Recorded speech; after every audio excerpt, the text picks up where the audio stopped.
Welcome into Northside Territory, Foul Territory Network's Cubs podcast. I'm Sahadev Sharma with my partner, Patrick Mooney. We are your Cubs beat writers over at The Athletic. Patrick, today we are joined by assistant GM of the Cubs, Jared Banner. Jared got his start over a decade ago with the Red Sox. He was with the Mets as a director of player development from 2018 until he joined the Cubs in December of 2020. And then last year he was promoted to, I believe it was the end of 23. He was promoted to assistant GM. And he's had his hands on the farm. He's helped with pro scouting. He's had help in a lot of areas. Obviously, as assistant GM, he's impacting the entire organization. Jared, welcome. Thanks so much for joining us. Appreciate you giving us your time. Thanks for having me. Obviously, the story for the Cubs, beyond just a great start, Kyle Tucker being MVP caliber, it's Pete Crow-Armstrong being an MVP caliber player right now.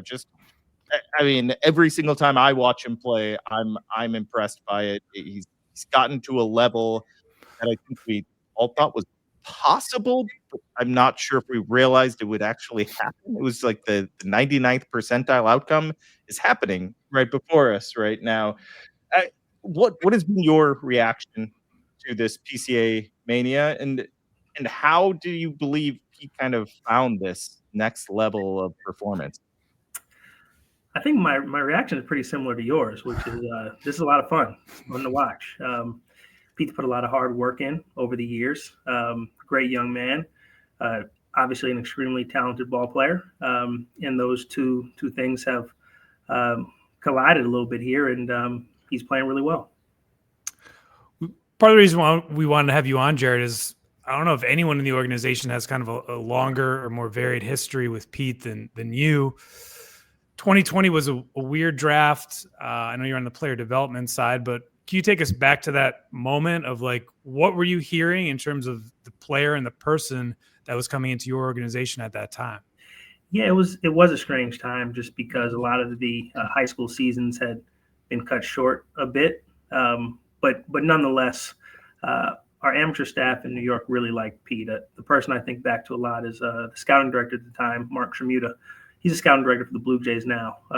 He really, really loved Pete as a player, just the ability to defend and hit the ball, hit for power, things of that nature. And they were really excited to get him, and we were really excited to have him in our development system. The thing that stands out to me, actually, is he didn't get a chance to really play that summer at all because of COVID.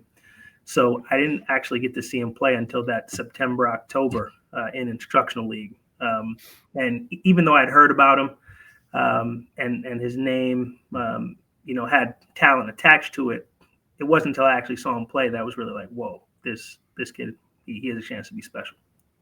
Well, like you said, he didn't get a lot. He didn't get any playing time really with the Mets because the next year he had the shoulder injury. I mean, his 21 was wiped out. Is there any chance you guys get him if he's healthy, if he's playing? Do you think you guys even have a shot at trading for PCA? It's hard to imagine, but sometimes players can get out of sight, out of mind when they get hurt a little bit. And obviously, they hadn't seen him play much, but it's hard to speak to what they were thinking at the time. Because I know they really like PCA as well. I think it probably had a little bit more to do with they were in first place at the time. They really needed an infielder. They wanted Javier Báez, who's a great player in his own right. And they chose to, take a chance and make that deal. I got a quick follow-up on that, Jared. What was the discussion like for you guys as far as him having that shoulder? Did you guys have any doubts in your mind, like the recovery process, or just you hadn't seen him really play much outside of what you said, the instructionals, and then as an amateur? What gave you the confidence, or was it just worth the risk because you knew the high upside there? Yeah, I would say we had a lot of questions, and rightfully so. We hadn't seen him play in a while. Who knows the status of the shoulder at the time, but ultimately we decided there was so much talent there that it was worth the risk. Jared, you're in the Wrigley office now as we record. Could you explain what the mood was like, for you, Jed, that inner circle that was working on that trade deadline of knowing kind of had to sell, but also understanding it would be unpopular and that some of these players, such as Pete, even if they're great, are going to take a long time to get there. Can you take our listeners back to that moment, what it was like on the water cooler? Yeah, that was an active deadline. We actually convene in our draft room during the trade deadline normally, and we had a lot of different players that we were talking about with KB and Rizzo and a lot of guys that had done a lot for the organization. So it wasn't easy. It wasn't cut and dry. I think Jed did a really great job of not only managing multiple transactions or potential transactions at one time, but also handling the stress of moving club icons that we were moving and the pressure of making sure you get something worthwhile back in return. I think that Jed did a great job, especially in this particular deal. And what were you kind of telling Jed, obviously, because you had the background that others probably didn't? What was your feedback that you had given him and the rest of the group? Just it was a really hardworking kid, very talented kid. I became very comfortable with the talent during that instructional league, being able to see him run down fly balls and being able to see him base run. I remember seeing him hit a home run at 107 at the time, and I was like, wow, that's special. Most guys that run and defend like that can't hit the ball that hard.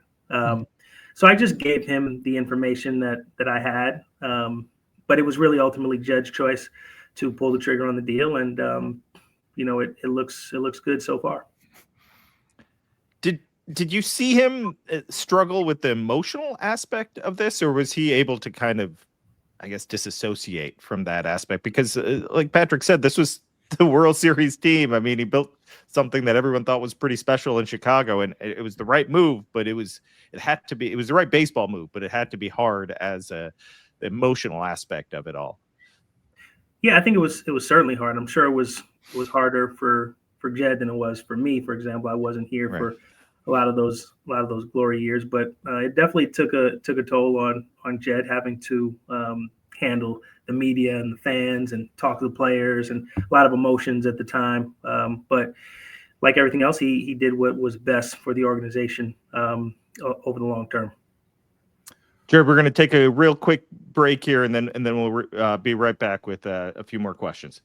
The weather is warming up, and with that being said, you need to check out what Rhoback is bringing to the table. If you're a golfer, especially, and you're looking for golf shirts that just have the perfect style and also are soft, they're lightweight, and perfect for the summertime, Rhoback is the spot.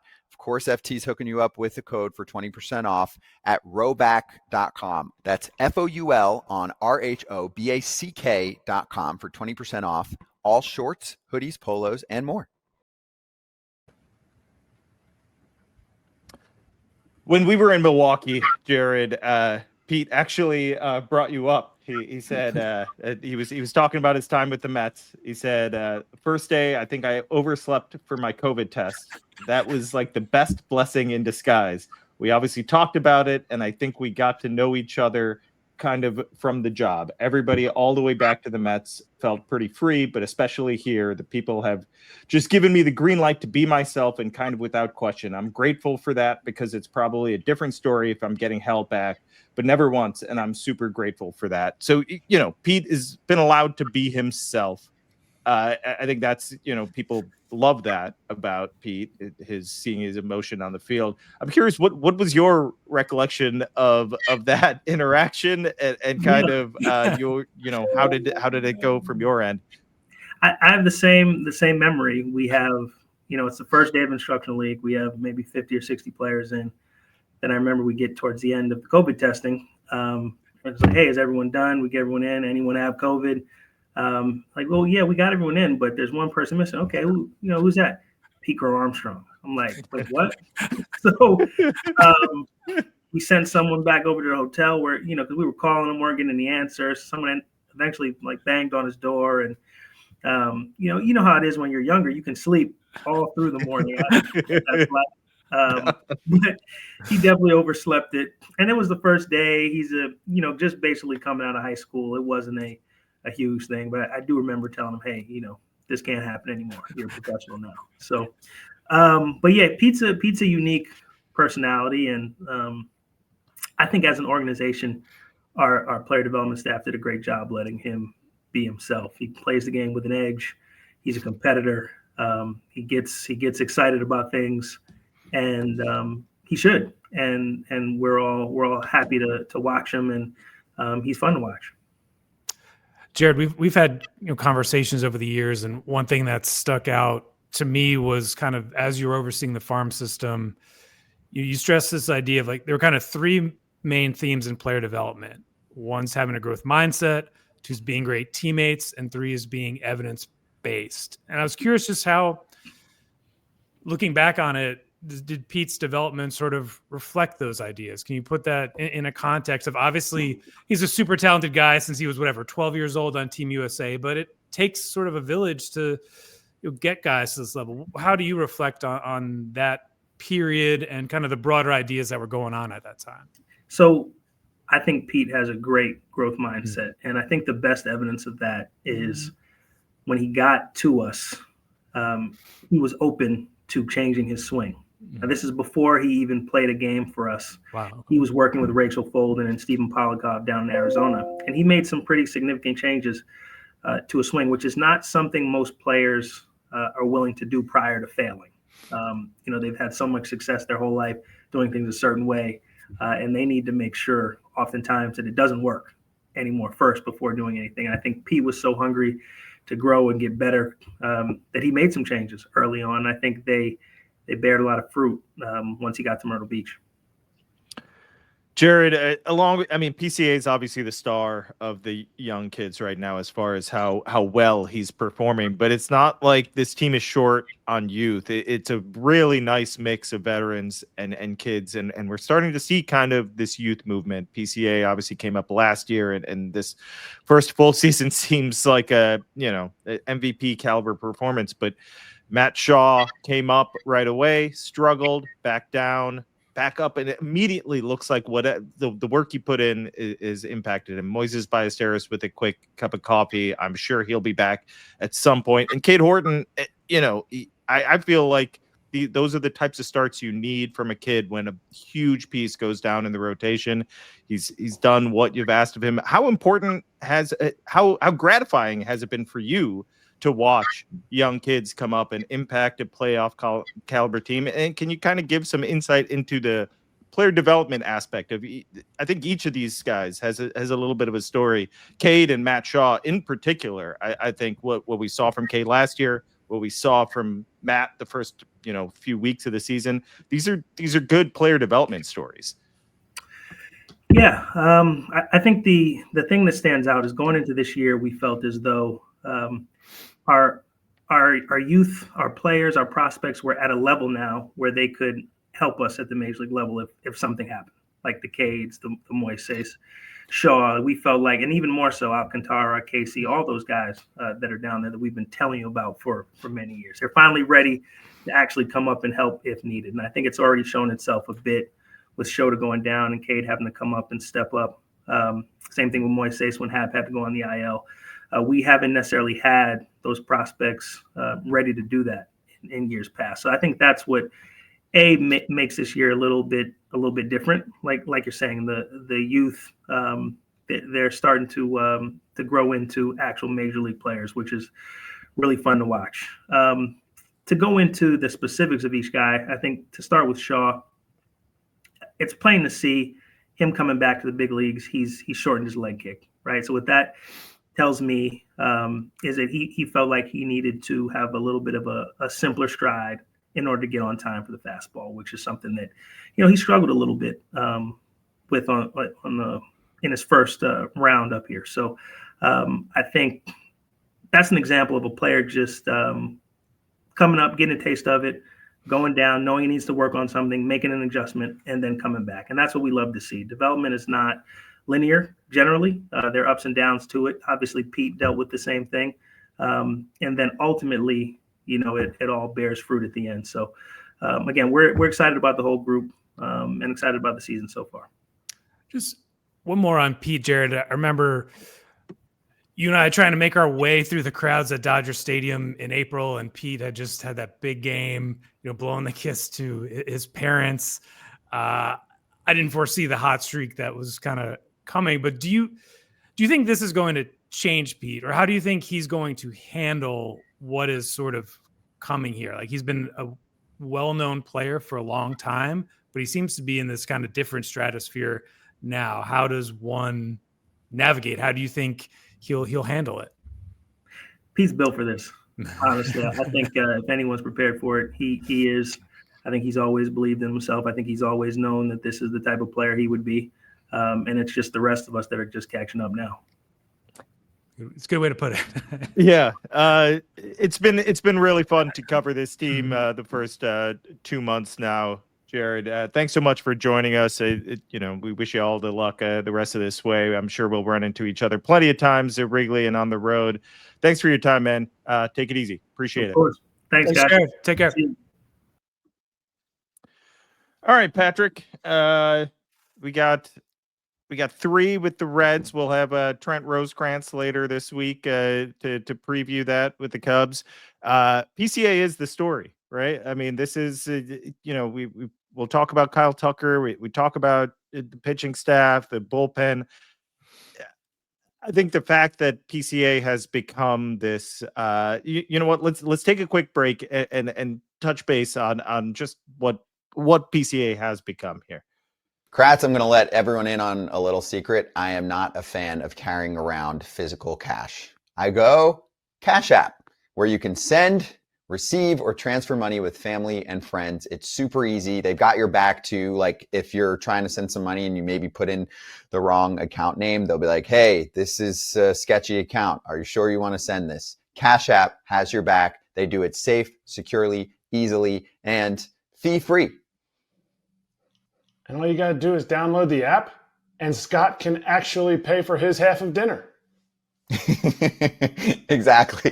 For a limited time only, new Cash App users can use our exclusive code to earn some additional cash. For real, there's no catch.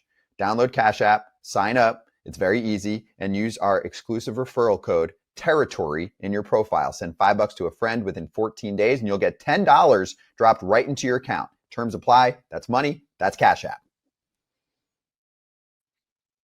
Patrick, PCA has become like the face of this team suddenly. Kyle Tucker is just not like, he's just so good and just so like a metronome like performance, but he's not also like this huge headline quote.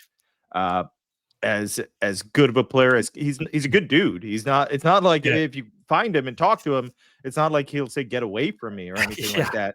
It's just PCA has this aura already around him, and he's got a great personality. He's good with us. Even when I was talking about part of that interview in Milwaukee, was I asked him about it, is this going to get annoying for you? We just keep coming to your locker afterwards, and it's not like he wants the spotlight as much. He's not like seeking it out. It's more like we don't annoy him. Like, he doesn't mind talking about this stuff as long as he gets to get his work in and play baseball, which I kind of love the way he talks about baseball too. He still has that childlike love of the game.